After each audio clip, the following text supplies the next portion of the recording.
sobre o meu pai, que eu queria ler para os meus familiares, para os meus amigos e para quem quiser ouvir. Marcos Valério de Siqueira. Muito além de um homem bom, ele foi um homem correto, brincalhão, trabalhador, empático e generoso. O meu pai foi um marido excelente para minha mãe e o melhor pai que eu poderia ter. Ele sempre batalhou para melhorar de vida com a minha mãe e eles conseguiram juntos sair da pobreza. E não só isso, o meu pai sempre se preocupou em ensinar valores para mim e para o meu irmão. E ele fez isso muito bem. Ele amava de verdade ajudar as pessoas, fazer os outros rir e dava o seu melhor em tudo que estava proposto a fazer. Não importa quem seja, quem conheceu meu pai sempre tem lembranças boas da pessoa que ele foi. Ele estudava a Bíblia sempre, as publicações e morreu fazendo o que ele acreditava, na fé que ele tinha. Ele batalhou para não apenas dar o sustento para sua família, mas para ser mais do que presente como pai, marido e posteriormente ancião da congregação das Testemunhas de Jeová, na qual fazíamos parte. Ele ajudou todos que pôde, como ancião. Eu lembro das noites que ele chegava em casa tarde, após as reuniões com os anciãos, e ele não falava de nenhum problema pessoal de ninguém da congregação, nem mesmo para sua família. Eu era muito próxima do meu pai. Ele era realmente a rocha da nossa família. O meu pai era ativo, ele gostava de brincar comigo e com meu irmão, de quem alcançava o outro para jogar uma casca de banana, toda vez que ele comia essa fruta. Mas ele precisou parar de ser tão ativo após o primeiro infarto. O primeiro infarto do meu pai foi um choque para nossa família. A minha mãe foi muito forte nesse momento e não deixou isso derrubar ela. Nem transpareceu muita preocupação para não abalar a mim e ao meu irmão, que éramos menores de idade na época. Ela o ajudou a procurar todo o tratamento necessário. O meu pai procurou diversos médicos. A grande maioria afirmava que ele precisava fazer uma cirurgia de peito aberto e tinha grandes chances de sobreviver, porque era o primeiro infarto dele. Os médicos disseram que seria necessário utilizar transfusão de sangue para a recuperação após a cirurgia. Mas por conta do que o meu pai acreditava, ele defendeu com unhas e dentes que não faria uso do sangue, que não aceitaria transfusões, mesmo isso significando o fim da sua vida. O médico, então, sugeriu que o meu pai fizesse uso da transfusão própria, transfusão autóloga. Ele armazenaria o próprio sangue para utilizar na recuperação depois da cirurgia. Mas, como ele utilizaria o próprio sangue, essa seria a melhor alternativa para o meu pai, e ele tinha altíssimas chances de sucesso na cirurgia. Porém, o meu pai era um homem que seguia fielmente o que ele acreditava que agradava a Deus. Depois de estudar sobre o assunto nas publicações da Torre de Vigia, o meu pai viu que as transfusões, mesmo as usando o sangue próprio, depois que saem do corpo e são armazenadas, isso significava desobedecer à ordem de Deus, de acordo com o que ele acreditava na época. Os médicos alertaram muito meu pai que a cirurgia dele deveria ser feita logo, para que ele vivesse. Que se ele esperasse o segundo infarto, ele provavelmente não aguentaria. Mas o meu pai estava certo que a sua decisão era correta, e ele tinha convicção baseada no que ele achava que a Bíblia dizia. O meu pai optou pelo único tratamento que não necessitaria de sangue: tratamentos da medicina naturalista, a pseudomedicina, que não tem comprovação sólida, nem resultados eficazes comprovados e aprovados pela medicina e ciência.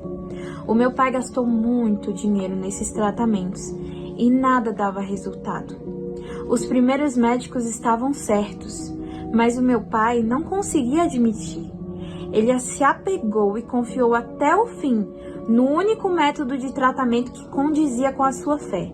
Afinal, ele não queria deixar os filhos órfãos e a sua esposa viúva, mas ele também não queria perder o favor de Deus e perder a esperança de ir para o paraíso.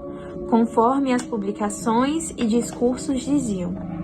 Então, em dezembro de 2019, um pouco antes da pandemia, o meu pai sofreu o temido e trágico segundo ataque cardíaco. Uma cirurgia de emergência foi feita porque não havia outra opção. Meu pai tinha que fazer a cirurgia. Porém, o meu pai não resistiu. Eu e a minha família, nós nos vimos sem a nossa base, o nosso pai, o cabeça da nossa família. A minha mãe, apesar de estar profundamente depressiva, trabalhou duro para conseguir o sustento da família, para pagar as dívidas e para manter o que o meu pai e ela construíram juntos. Eu mergulhei mais ainda em servir a organização, a servir a Jeová, e eu assinei de pioneira, mais para me distrair dos meus sentimentos de profunda tristeza. Eu tentava o meu máximo para incentivar minha família a continuarem firmes, mas apesar dos meus esforços, o meu irmão acabou se afastando de nós. A cada dia que passava depois da morte do meu pai, as coisas pioraram. O meu irmão ficou cada vez menos cooperativo com ajudar a mim e a minha mãe em coisas básicas e até mesmo em zelar de si próprio, apesar de ter energia para fazer outras coisas. Mas eu não julgo o meu irmão, afinal ele também estava passando pelo luto. A minha mãe estava cada vez mais estressada e ansiosa, sem paciência, e as brigas em casa se tornaram cada vez mais frequentes, diariamente. Era todo o dia mesmo. Eu me via em uma saia justa, porque eu queria entender o lado do meu irmão, mas eu também queria entender a minha mãe, e que ela estava sofrendo com isso tanto ou mais ainda do que eu e o meu irmão.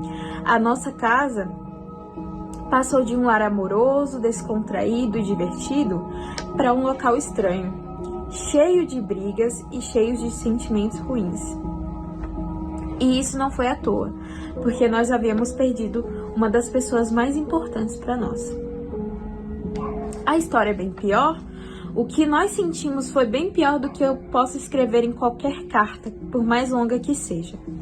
Mas o fato é, em março de 2026, o corpo governante, em seu boletim, forneceu um esclarecimento, que nada mais é do que uma mudança que, se tivesse sido feita antes, o meu pai teria uma chance de sobreviver. Ele poderia estar conosco hoje. Autotransfusões agora são questão de consciência. Antes, a regra era clara para todos, incluindo meu pai. Transfusões de sangue de terceiros, ou usando seu próprio sangue, eram desobedecer à lei de Jeová sobre abster-se de sangue. Estudar sobre isso nas publicações foi o que fez o meu pai recusar a cirurgia no primeiro infarto que ele teve. Que faria, se ele fizesse a cirurgia, ele estaria conosco hoje, provavelmente. Mas a regra agora mudou. Agora é questão de consciência. Porém, em Números 23:19, mostra que Jeová não muda. Então, por que essa lei mudou? Isso não foi um esclarecimento. Não foi a luz de Jeová clareando mais e mais. Isso foi uma mudança completa. Antes não podia, agora pode. Se o corpo governante foi inspirado a dar essa lei, Jeová os inspirou incorretamente da primeira vez? Ou eles foram além do que está escrito, como é advertido para a gente não fazer em 1 Coríntios capítulo 4, versículo 6? Essa não é a primeira vez que há uma mudança que afeta vidas na organização de Jeová. A dita organização de Jeová.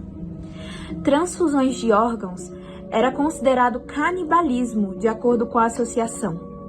Até pouco tempo atrás, não se podia dar nem menos um oi para desassociados. Isso nos faz refletir. Será que o que seguimos a nossa vida inteira e atualmente acreditamos ser a verdade sobre, por exemplo, não aceitar transfusões de sangue, tratar como morto qualquer amigo ou até mesmo familiar que saia da organização, entre várias outras regras. Será que isso tudo nós seguimos apenas porque homens decidiram, sem nenhuma verdadeira orientação do Espírito Santo? A certeza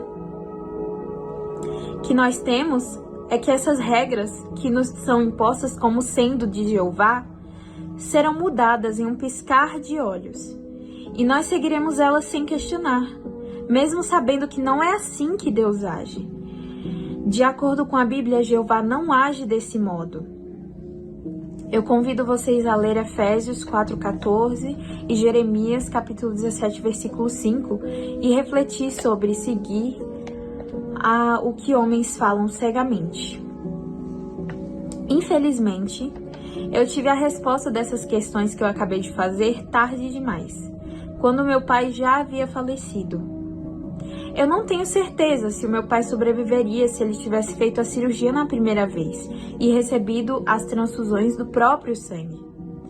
Mas de uma coisa eu tenho certeza: mesmo se ele tivesse 1% de chance de sobreviver à primeira cirurgia, ele merecia a chance de escolher o que fazer para salvar a própria vida e estar comigo e a minha família hoje em dia, sem achar que estava pecando contra o próprio Deus e sem achar que ele perderia a vida eterna por causa de uma lei inventada por homens que acabou de mudar.